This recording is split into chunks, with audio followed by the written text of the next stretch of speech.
এনায়েত প্রভুবাদ আবার একটা ভিডিও বানিয়েছে। আমি ওটা কইছিলাম পলিটিক্স নিয়ে কসকসানি না করতে। ভারতীয় পণ্য বয়কট আন্দোলনের সময় ওর কুরকুরে নিয়ে উঠছিল। ব্যাপার না, বাতের রুগীদের যেমন আমাবস্যার পূর্ণিমা বাতের ব্যথা জায়গায় ওঠে, তেমনি প্রভুপাদের কিছু বিশেষ বিশেষ সময় কুরকুরে নিয়ে ওঠে। ওরে নিয়ে কিছু বলতাম না, কিন্তু একটা ভিডিও সারিছে, এটা নিয়ে কিছু না কইলেই না। মুশকিল হইলো কইছে বিএনপি নিয়ে। বিএনপির ডিফেন্ড করা তো আমার দায়িত্ব না, দায়ও না, আমি বিএনপি করিও না। কিন্তু বিএনপি ব্যাশিং এর নামে কোন শয়তানিটা শ্রী শ্রী এনায়েত প্রভুপাত করতেছে সেটা দেখায় দেওয়া দরকার, কারণ এটা দেশের জন্য জাতির জন্য জরুরি। আমি ওরে প্রভুপাত বলি কারণ ও হইতেছে বিজেপির বুয়েট শাখার সভাপতি। বাংলাদেশে বিজেপির পলিসি পার্সু করে, ঠিক যেভাবে ভারতীয় পণ্য বয়কটের সময় আমাদের পিছে লাগিয়েছিল, এখন বিএনপির পিছে লাগিয়েছে। তো এটা এখন বিএনপির পিছে লাগা হচ্ছে এখন বিজেপির পলিসি। মানে বিজেপি এখন জানে যে আওয়ামী লীগ আর তো আসবে না, কিন্তু বিএনপি যেন না আসে ক্ষমতা, এটাই হইতেছে বিজেপির পলিসি। ও যেটা বলতে চাচ্ছে সেটা হচ্ছে আওয়ামী লীগ খারাপ, অবশ্যই ঠিক আছে, বিএনপি একই রকম খারাপ। বিএনপি একই রকম খারাপ একটা দল, এই বিএনপিকে ক্ষমতা আসতে দেওয়া যাবে না, ফেয়ার এনাফ। তো প্রভুবাদ আওয়ামী লীগের আমলে আওয়ামী লীগের শাসন নিয়ে কি কথা কবে পারছিল আপনারাই বলেন? তখন কিন্তু গোয়ার গু শুকায় গুটা হয়ে গেছিল, সেই সাহস হয় নাই। এখন ওর পৌরুষ জেগে উঠছে, বিপ্লবী হয়েছে, এখন এসেছে বিপ্লবী সাজিতে। ওই সময় কি কি করেছিল আসেন দেখি।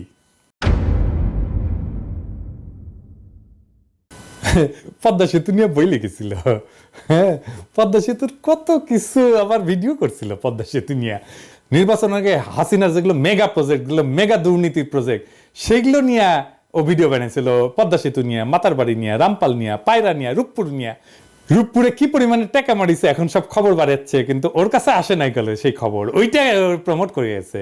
ইন্ডিয়া আউটের সময় ও ইন্ডিয়া আউটের পিছে লাগিয়েছিল, কইছিল মনে আছে না? এটা আবার দেখেন, বাংলাদেশের মানুষ নাকি পেঁয়াজ খেয়ে নেশা করে। শুনেন, বাংলাদেশের মানুষ দুইটা জিনিস দিয়ে নেশা করে, একটা হচ্ছে সয়াবিন তেল আর একটা হচ্ছে পেঁয়াজ। আবার দেখেন নসরুল হামিদের ওটি যে ভিডিও ব্যানার প্রশংসা করে, হ্যাঁ। আবার ইসরায়েল পণ্য বয়কটের সময় স্টারবাক্সের মগ নিয়ে ওই আবার উপহাস, দুইটা মগ, দুই হাতের দুইটা মগ নিয়ে উপহাস করছিল বয়কটকারীদের। আজ এডিটর সাহেব দেখান তো 5ই আগস্টের আগের ভিডিওগুলো দেখান, এখানে টাইটেলগুলা, আর পরের ভিডিওগুলোর টাইটেলগুলো এটি দেখান। দেখেছেন? দেখেছেন? হ্যাঁ, বিপ্লবী পৌরুষ জায়গায় উঠেছে, বিপ্লবী হয়ে উঠেছে। আগে ছিল ধ্বজভঙ্গ, তারপরে 5ই আগস্টের পরে ওর পৌরুষ জায়গায় উঠেছে। তা আসেন ভিডিওর শুরুতে কি কইছে সেটা দেখি। 5ই অগস্ট বিকাল থেকে বিএনপির বিভিন্ন লেভেল থেকে এই দাবি আসতে থাকে যে আগামী 3 মাসের মধ্যে আপনাকে নির্বাচন দিতে হবে। তো ও বিএনপির দোষ দিতেছে। বিএনপি কেন বাংলাদেশের বর্তমান অন্তর্বর্তীকালীন সরকারের কাছে নির্বাচন চাইছে? তো একটা গণতান্ত্রিক দল তো নিজের দেশের সরকারের কাছে সুষ্ঠু নির্বাচন চাইবে না? বিএনপি তো হাসিনার কাছেও চাইছে নির্বাচন নাকি? তো এনাদের ওই যে বাবার দেশ ভারতের কাছে যে ওর নেতা সজীব ওয়াজেদ জয় 90 দিনের মধ্যে বাংলাদেশে নির্বাচন করায় দেওয়ার দাবি করলো, সেটা এনাদের ভালো লাগছে না? হ্যাঁ, দেখেছেন? আসেন একে একে অন্য অভিযোগগুলো দেখি। ওই করছে যে মার্কিন দূতাবাসের সূত্র নাকি দাবি করেছে যে তারেক রহমান বিভিন্ন কনস্ট্রাকশন কোম্পানি আর প্রতিষ্ঠানের কাছে চাঁদা চাইছিল। শুনেন, মার্কিন দূতাবাসেরই আরেকটা সূত্র বলতেছে তারেক রহমান কোটি কোটি ডলারের অবৈধ সম্পদ সংগ্রহ করছেন। ঢাকায় আগে একজন মার্কিন রাষ্ট্রদূত ছিলেন যার নাম জেমস এফ মরিয়ার্টি। উনি বলতেছেন তারেক রহমান শুধুমাত্র যে মোনেম কনস্ট্রাকশনের মতন একটা লোকাল কোম্পানির কাছ থেকে ঘুষ খাইছেন এমন না, বলে রাখি মোনেম কনস্ট্রাকশন তারেক রহমানকে 4.5 লক্ষ মার্কিন ডলার ঘুষ দিছিল। আসল কাহিনী হচ্ছে মার্কিন দূতাবাস এরকম কোনো দাবি করে নাই। মার্কিন দূতাবাস তাদের কেবলে মানে যে সমস্ত কমিউনিকেশন পাঠায় আর কি, তার দেশে কোথায় কি আপডেট হচ্ছে এইগুলা লিখা পাঠায় এবং বিভিন্ন বিষয়ে ওয়াশিংটনে মতামত চায়। এরকম একটা কেবল যেটা পাঠানো হয়েছে 2008 সালের নভেম্বরে, সেখানে তারা লিখছিল যে বাংলাদেশের দুর্নীতি দমন কমিশন তারেক রহমানের বিরুদ্ধে বিভিন্ন অভিযোগ আনছে, যার মধ্যে আছে অমুক কনস্ট্রাকশন ফার্ম থেকে চাঁদা দাবি, তমুক প্রতিষ্ঠান থেকে চাঁদা দাবির অভিযোগ। এটা রিপোর্টিং, এইটা মার্কিন দূতাবাসের কোনো অভিযোগ না। একটা দাবিও কিন্তু মার্কিন দূতাবাস বা তাদের কোনো সূত্র করতেছে না। এই অভিযোগ আনছে মইনুল আহমেদের সরকারের দুর্নীতি দমন কমিশন, যারা তখন -2 ফর্মুলা বাস্তবায়নে ব্যস্ত, আর আমেরিকা দূতাবাস সেই মামলাগুলোর বর্ণনা করতেছে, আর কিছু না। কিন্তু এই মামলাগুলো কিভাবে হয়েছে সেটা একটা বর্ণনা কিন্তু আছে মহিউদ্দিন আহমেদের বই 1/11-তে। এই মামলাগুলো হয়েছিল সরাসরি মইনুল আহমেদের নির্দেশে, যদিও তখনকার এনবিআর বা দুদক কেউই তারেক রহমানের বিরুদ্ধে কিছুই পায় নাই। বইয়ের 274 পৃষ্ঠাতে মহিউদ্দিন আহমেদ যখন তৎকালীন এনবিআর এর শীর্ষ কর্মকর্তাকে তারেক রহমানের মামলাগুলোর ব্যাপারে জিজ্ঞেস করছে, উনি উত্তর দিচ্ছেন, কি বলতেছেন, তাদের বিরুদ্ধে তো কোনো মেজর কেস পাওয়া যায়নি, যেমন তারেকের তো কোনো কিছু প্রমাণিত হয় নাই, তার তো কিছু পাই নাই বলতে গেলে, দেখেছেন। এবং এই 1/11 বইতে খুব বিস্তারিতভাবে লেখা আছে কিভাবে মইনুল আহমেদ বাধ্য করছিল এই সমস্ত মামলা দিতে। এবং আমরা সবাই জানি যে কিভাবে তখন ব্যবসায়ীদের তুলে নিয়ে বিভিন্ন রাজনীতিবিদদের বিরুদ্ধে মামলা করতে বাধ্য করা হইতো। সেই মামলাগুলোর সূত্র ধরে এই প্রভুপাদ ভিডিও বানায় ফেলছে যে তারেক রহমান চাঁদাবাজি করছে, দেখেছেন। মানে মানুষের তো ইন্টেলেকচুয়াল একটা অনেস্টি থাকবে। উনাকে আবার ছাত্র পড়ায় বুয়েটে, ছাত্র কি শিখবে ওর কাছ থেকে? ছাত্র সাবজেক্ট কি শিখবে জানি না, কিন্তু নৈতিকতা তো শিখবে না ওর কাছ থেকে। এখন প্রশ্ন হইতেছে যে মামলাগুলো হইলো গত 17 বছর, এই চাঁদাবাজি মামলার অগ্রগতি কি? গোড়ার ডিম, শূন্য। এটা চাঁদাবাজির মামলাও হাসিনা গত 17 বছরে কোনো আদালতে প্রমাণ করতে পারে নাই, এমনকি কোনো বিবাদী এই সমস্ত ভুয়া মামলা চালাইতেও চায় নাই। তো প্রভুবাদ কোত্থেকে পাইলো এগুলা? দেখেছেন কিরকম জাউরা, কিরকম জাউরা। এনায়েতের ভিডিওতে আমিন আহমেদ ভুইয়া নামে এক ব্যবসায়ীর কথা বলছে, যাকে নাকি তারেক রহমান হুমকি দিছিল চাঁদার জন্য। অথচ আমিন আহমেদ ভুইয়া নিজেই দাবি করছে যে তাকে জোর কইরা তারেক রহমানের বিরুদ্ধে মামলা করানো হয়েছিল। তো এডিটর সাহেব আগে দেখান প্রভুপাত কি কইছে। এই তারেক রহমান আল আমিন কনস্ট্রাকশনের মালিক আমিন আহমেদকে হুমকি দিছেন, তুমি যদি আমাকে $1.5 লক্ষ না দাও তাহলে তোমার কোম্পানি আমি বন্ধ করে দিব। তারপরে দেখান আমিন আহমেদ ভুইয়া কি কইছে। কারণ একটা ইস্যুতি বিষয় মামলাটি দেখুন বর্তমানে রাষ্ট্র বনাম তারেক রহমান সাহেব। আমি নিজে যদি উদ্যোগ হয়ে মামলা করতাম তাহলে তো মামলা চালুই থাকতো। আমার যদি উদ্যোগ বা ইচ্ছা থাকতো, আর স্বাভাবিক বিষয়, আমি তার সময় কেন মামলা করতে যাব? উনি তো আমার দলের সিনিয়র যুগ্ম মহাসচিব, উনি নমিনেশন দিয়েছে, আমার সাথে রাজনীতি করি। মানে প্রভুপাদ ভিডিওতে যার নাম উল্লেখ করে দাবি করছে যে তার কাছে তারেক রহমান চাঁদা চাইছে, সে নিজেই বলতেছে যে তার কাছে তারেক রহমান টাকা চায় নাই, তাকে মামলা করতে বাধ্য করছে মইনুল আহমেদের সরকার। মানে ওই যে বলছে বিএনপি তো এর মধ্যে ক্ষমতায় আসেনি, মইনুলের পর তো আওয়ামী লীগ ক্ষমতায়, তাহলে ও তো এমন না যে ওরা চাপ দিয়ে বলছে বিএনপি, তাই না? এইটা গেল প্রথম ধাপ্পাবাজি। দ্বিতীয় ধাপ্পাবাজি ধরি। বহুবার দাবি করেছে যে তারেক রহমান নাকি বাংলাদেশে সিমেন্টসের সমস্ত চুক্তি থেকে 2% কমিশন নিয়েছিলেন। থার্ড এক্সাম্পল সিমেন্স থেকে এই তারেক রহমান এবং তার ভাই আরাফাত রহমান কোকো ঘুষ নিছেন বলে কিন্তু অভিযোগ আছে। একজন প্রত্যক্ষ সাক্ষী জানাইতেছেন বাংলাদেশে সিমেন্সের যত চুক্তি হইতো তার থেকে প্রায় 2% কমিশন এই তারেক রহমান নিতেন। সিমেন্সের বিরুদ্ধে আমেরিকার যে মামলা হয়েছিল সেই মামলা 20 পৃষ্ঠার রায়ে কোন ডকুমেন্টে তারেক রহমান সিমেন্সের কাছে টাকা চাইছে বা তারেক রহমানকে সিমেন্স 1 টাকাও কখনো দিছে এমন কোনো কথার উল্লেখই নাই। এই যে তাহলে এই তথ্য প্রভুপাত কোথায় পাইছে? হ্যাঁ, আওয়ামী লীগ দিছে ওরে, ইন্ডিয়া দিছে ওরে, বুঝছাও। আচ্ছা, এরপরের ঘটনা আর এটা ইন্টারেস্টিং, কারণ এটা থেকে আরো পরিষ্কার হয়ে যাবে যে এই প্রভুপাদের বেসিকই ক্লিয়ার না। ওই দাবি করেছে যে টঙ্গীতে একটা 80 মেগাওয়াট প্ল্যান্ট নির্মাণের জন্য চীনা কোম্পানি হারবিন তারেক রহমানকে $7.5 লাখ মার্কিন ডলার ঘুষ দিছিল। শুনেন। 12ই অগাস্ট প্রধান উপদেষ্টার সাথে চালু করবে কিনা, আদৌ দেশ পরিচালনার জন্য তারা আওয়ামী লীগের একটা বিকল্প হইতে পারে কিনা।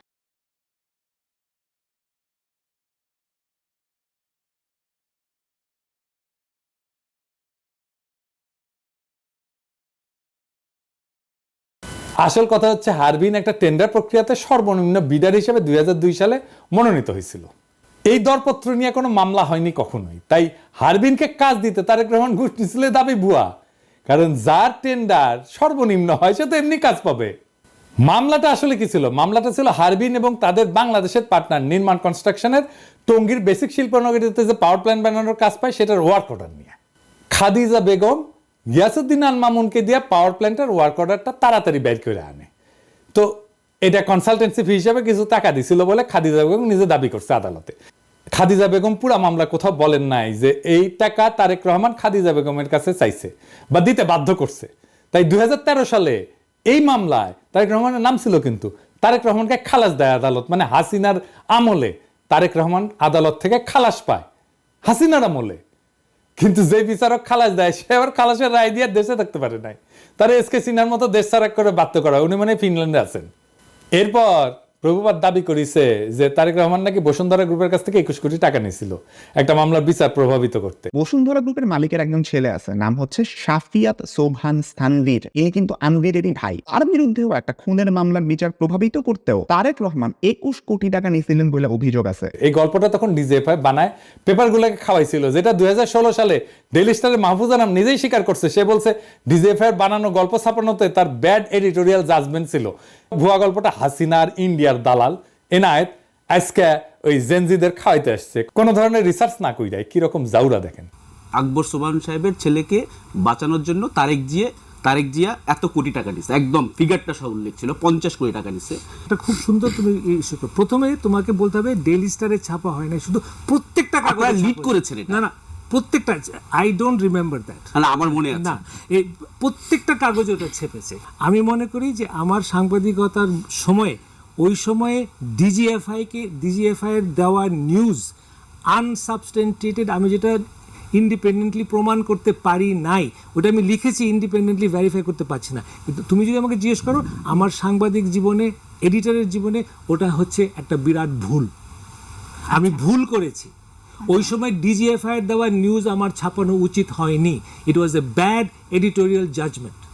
আমি অপকটে স্বীকার করি। কিন্তু ঘটনা হচ্ছে যে যতগুলো দুর্নীতির অভিযোগ আনছে তারেক রহমানের বিরুদ্ধে, সবগুলো 111-এর সরকার। এবং 111 তো আপনারা জানেন এটা ইন্ডিয়ার সরকার ছিল, তাই না? এই 111-এর সরকার ইন্ডিয়া হাতে বাংলাদেশকে তুলে দেয়। এই যে ওই সময় 111 ডিজিএফআই মানে যারা আসলে ইন্ডিয়ার বানানো জিনিস, বানানো তরকারি খাওয়াইছিল, সেই জিনিসটা খাওয়াইতেছে প্রভুপাদ আইসকা জেনজিদের। এবার আসেন খাম্বানিয়া মিথ্যাচারের আলাপটা করি।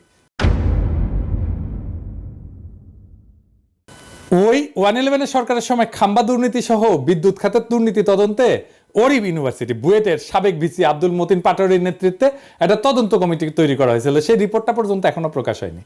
খোঁজ নিয়ে জানা যায় যে এই সময় 100 কোটি টাকা মূল্যের খুঁটি সংগ্রহ করছে এরকম 4টা প্রতিষ্ঠান ছিল। এর মধ্যে 3টেই ছিল আওয়ামী লীগ সমর্থিত ঠিকাদারি প্রতিষ্ঠান। এই 5 বছরে আরইবির মোট খুঁটির বেশিরভাগ সরবরাহ করে আওয়ামী লীগ সরকারের সমর্থক ব্যবসায়ী কাজী শাহাদ আহমেদের মালিকানাধীন জেমকম গ্রুপের 5টা প্রতিষ্ঠান। এই গ্রুপ একাই 511 কোটি 30 লাখ টাকার কাজ পায়। এছাড়া আওয়ামী লীগ সরকারের সময় আরইবির খুঁটির পুরাটাই যোগান দেয় এই প্রতিষ্ঠান। 2002 থেকে 2003 সাল বিএনপি সমর্থিত ঠিকাদারদের ছোট ছোট আরো কয়েকটা প্রতিষ্ঠান কাজ পেলেও 100 কোটি টাকার মতো কাজ করছে গিয়াসউদ্দিন আল মামুনের মালিকানাধীন খাম্বা গ্রুপের 2টা প্রতিষ্ঠান। তবে জোট সরকারের 5 বছরের প্রথম 1 বছর এই প্রতিষ্ঠান কিন্তু কোনো কাজ পায়নি। জোট সরকারের 5 বছরে আরইবির লাইন অধিগ্রহণের আওতায় মোট 879 কোটি 31 লাখ 22 হাজার টাকার কংক্রিট খুঁটি কেনা হয়। এর মধ্যে জেমকন গ্রুপের 5টা প্রতিষ্ঠান খুঁটি সরবরাহ করে 511 কোটি 30 লাখ টাকার, কনফিডেন্স গ্রুপ সরবরাহ করে 119 কোটি 79 লাখ টাকার খুঁটি, খাম্বা গ্রুপের 2টা প্রতিষ্ঠান সরবরাহ করে 102 কোটি 10 লাখ টাকার খুঁটি। এবার এই যে সে পাশে লেখেন তো, কন্টেক্ট গ্রুপ সরবরাহ করে 85 কোটি 4 লাখ টাকার।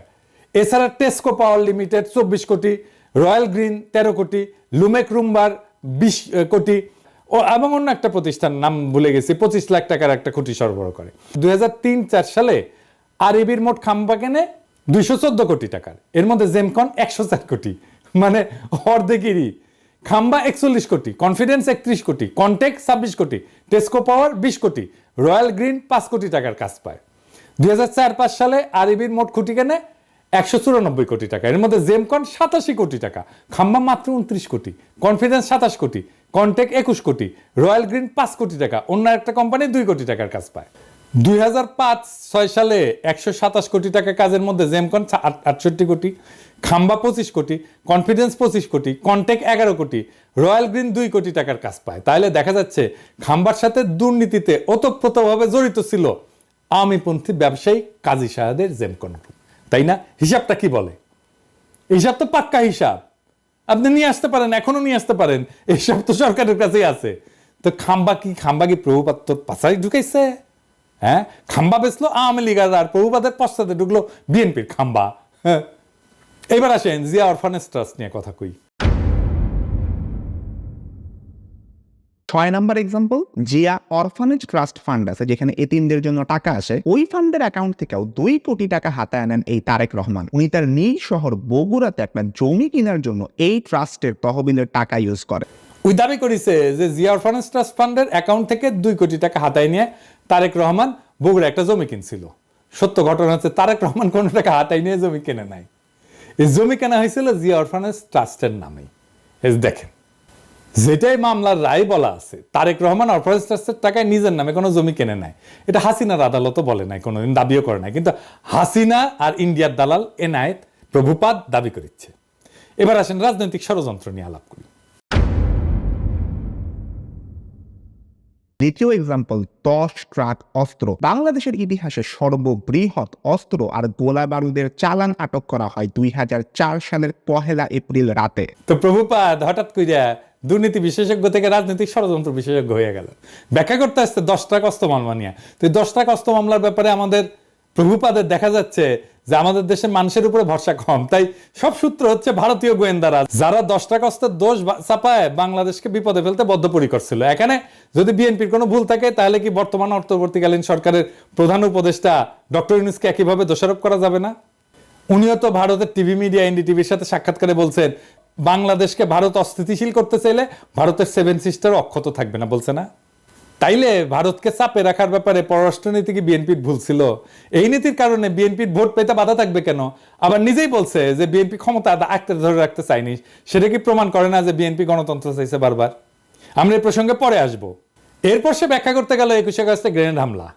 এও দাবি করেছে যে মুফতি হান্নান নাকি 2004 সালের 14 আগস্ট হাওয়া ভবনে বসে পরিকল্পনা করছে। আমরা 21 আগস্ট বোমা হামলা। ডেইলি স্টারের 2009 সালের একটা রিপোর্টের মতে 2004 সালের 14 আগস্ট রাতে হাওয়া ভবনে বসে স্বরাষ্ট্র প্রতিমন্ত্রী বাবর, উপমন্ত্রী পিন্টু সহ জঙ্গি সংগঠন হুজির নেতারা বৈঠক করে শেখ হাসিনাকে গ্রেনেড হামলার মাধ্যমে মেরে ফেলার পরিকল্পনা করে। তো এইবার একটু মুফতি হান্নানের জবানবন্দিটা দেখি তো। মুফতি হান্নান 21 আগস্টের গ্রেনেড হামলার ব্যাপারে 2টা জবানবন্দি দিয়েছে। প্রথমটা 2007 সালে, যেটার ভিত্তিতে মামলা বিচার শুরু হয়ে গেছিল, কিন্তু সেই জবানবন্দিতে তারেক রহমানের হাওয়া ভবনের নাম নিশানাও ছিল না।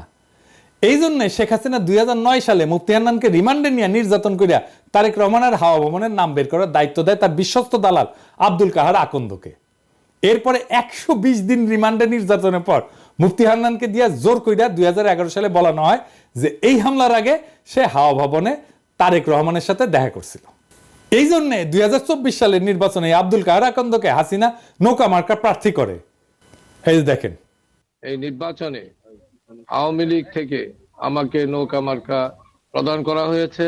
আমাদের জাতির জনক বঙ্গবন্ধু শেখ মুজিবুর রহমান ও তার পরিবারের সকল সদস্য, একমাত্র মাননীয় প্রধানমন্ত্রী শেখ হাসিনা এবং তার বোন শেখ রেহানা বাদে সবাইকে হত্যা করা হয়েছে।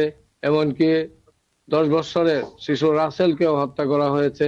আপনারা জানেন 21 বছর সংগ্রাম করে এই মাননীয় প্রধানমন্ত্রী 1996 সালে আবার ক্ষমতায় আসেন। ক্ষমতায় আসার পর বঙ্গবন্ধু হত্যা মামলা রুজু হয়। এতদিন এই হত্যা মামলা রুজু করতে দেওয়া হয়নি এবং সেই মামলার তদন্তভার আমাকে দেওয়া হয়। সেই মামলাটিও আমি পরবর্তী তদন্ত করি এবং সঠিক পথে নিয়ে আসি। এই সমস্ত মামলা করার কারণে আমাদের আওয়ামী লীগ, যেটা একটি পুরাতন দল, সেই আওয়ামী লীগকে ধ্বংসের মুখ থেকে রক্ষা করা সম্ভব হয়েছে এবং আওয়ামী লীগের রাজনীতিকে টিকিয়ে রাখার ব্যবস্থা করা হয়েছে। আমাদের মাননীয় প্রধানমন্ত্রী আমাকে নৌকা মার্কা দিয়েছেন। এইদিকে মুফতি হান্নান এই জবানবন্দি দেওয়ার সাথে সাথে প্রত্যাহারেরও কিন্তু আবেদন করে। এই জবানবন্দি ছিল পুরাই বানোয়াট। আপনি বলবেন যে আপনি বললেই বানোয়াট হয়ে যাবে, আছে না একটা জিনিস দেখি, মজার জিনিস। এটা বানোয়াট কেন?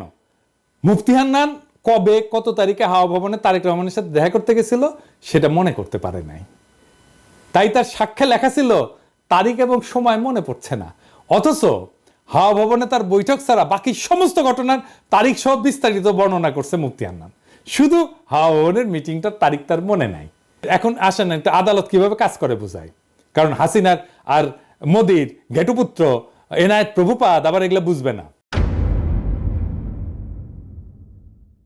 আদালতে একটা মামলা যাওয়ার আগে পুলিশ তদন্ত করে এবার সম্ভাব্য দায়ী ব্যক্তিদের নামে চার্জশিট দেয়। এরপর আদালত এই চার্জশিট গ্রহণ করে বিচার শুরু করে। বিচারে বাদী এবং বিবাদী পক্ষ তাদের পক্ষে সাক্ষী হাজির করে। এছাড়া আসামিদেরকেও হাজির করা হয়। সবাইকে 2 পক্ষের আইনজীবীরা জেরা করে, মানে বিভিন্ন প্রশ্ন জিজ্ঞেস করে ঘটনার সত্যতা নির্ধারণের চেষ্টা করে। এই জেরার পর সবার যুক্তি তর্ক শুনে আদালত রায় দেয়। এখন খালি মুফতি হান্নান কেন, তার বাপও যদি জবানবন্দি দেয় যে তার 21 আগস্টে বোম মারছে তারেক রহমানের কথায়, কিন্তু আদালতের জেরায় যদি প্রমাণ হয় তাদের দাবি মিথ্যা, তারা খালাস পেয়ে যাবে। আর যদি তাদের জেরা করার কোনো সুযোগই দেওয়া না হয়, সেটা হচ্ছে একটা ক্যাঙ্গারু কোর্ট, যেখানে কোনো সুষ্ঠু বিচার হয় না।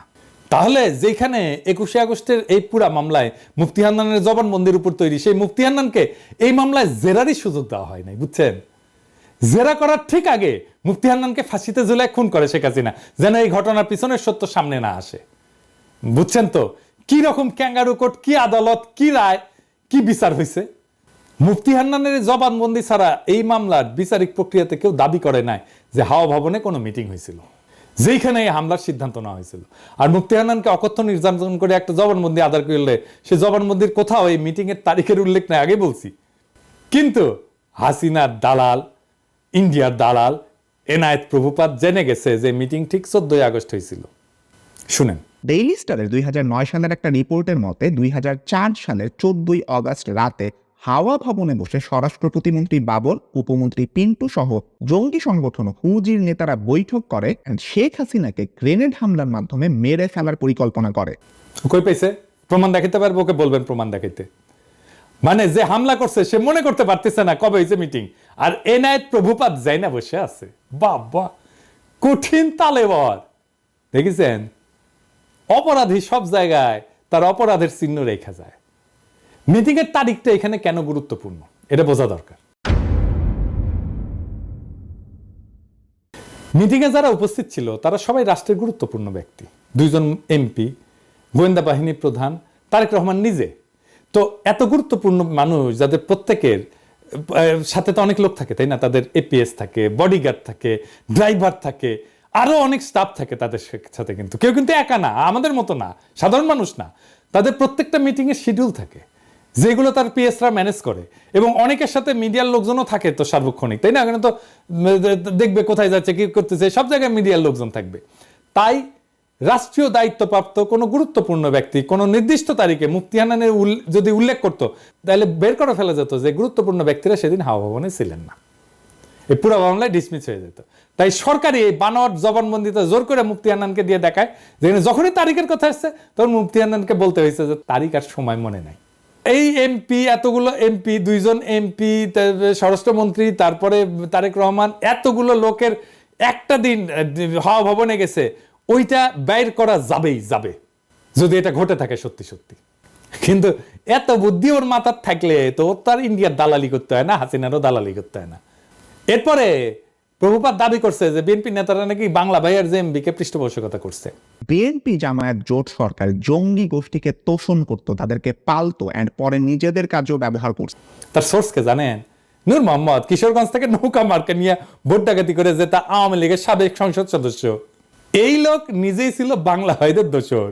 আলী রিয়াজের যে Islamic militancy Bangladesh complex web, এই বইয়ের 52 পৃষ্ঠায় উল্লেখ আছে নূর মোহাম্মদ 2004 সালে রাজশাহী রেঞ্জের ডিআইজি হিসেবে গণমাধ্যমকে বলছিল যে বাংলা ভাই এবং তার বাহিনী বামপন্থী সরবরাহদের ধরতে সাহায্য করছে, এবং তিনি নিজেই স্থানীয় পুলিশ বাহিনীকে নির্দেশ দিয়েছেন তাদের সহায়তা করতে।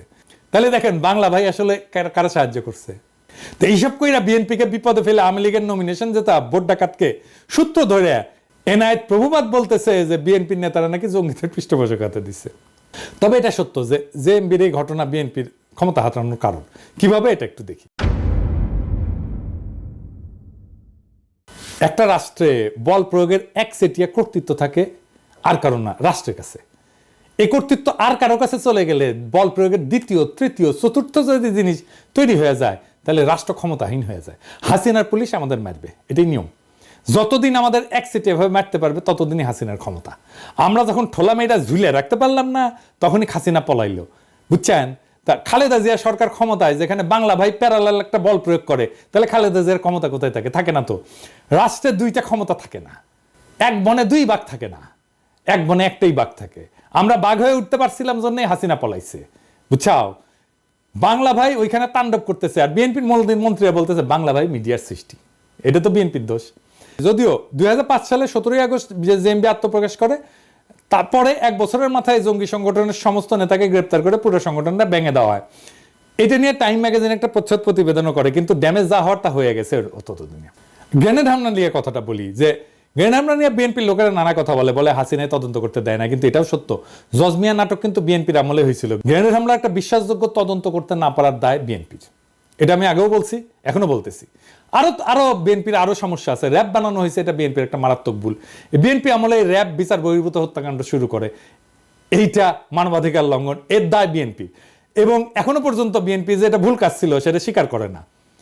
দেশের আভ্যন্তরীণ আইন শৃঙ্খলাটা মিলিটারি ইস্যু না রে বাবা, এইটা মিলিটারি দিয়ে এই কাজ করতে পারবেন না। এখন মাঠে মিলিটারি আছে, পুলিশের কাজ করতেছে, এটাও মিলিটারির কাজ না। ওদের যত দ্রুত সম্ভব ক্যান্টনমেন্টে ফিরে যাওয়া উচিত। এবার আসেন 15 ফেব্রুয়ারি নির্বাচন নিয়ে।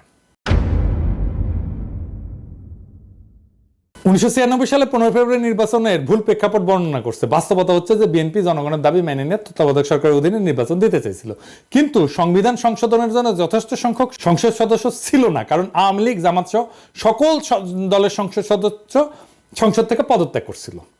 সেই জন্য 15 ফেব্রুয়ারি নির্বাচনটা দিতে হয়েছিল।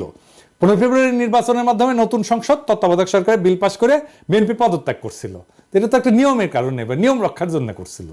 বিএনপির সেন্সেবল আচরণের কারণেই 1996 সালে 116 জন আসন নিয়ে বিরোধী দলের আসনে বসতে পারছিল। সরকার যদি এতই খারাপ চালে তো এত আসন পাইতো না, তো যেটা আওয়ামী লীগের সাথে 2001 সালে ঘটছিল। কিন্তু এখন প্রভুপাতকে বলতে হবে, বিএনপি আমলকে আয়না ঘটছিল? কোন আন্দোলনে 2 সপ্তাহে 1000 মানুষ মারা গেছে, হেলিকপ্টার থেকে গুলি করা হয়েছে, স্নাইপার দিয়ে গুলি করা হয়েছে, সরাসরি বুকে গুলি করা হয়েছে, মাথায় গুলি করা হয়েছে স্নাইপার দিয়ে। বাংলাদেশকে ভারতের উপনিবেশ বানানো হয়েছে বিএনপির আমলে।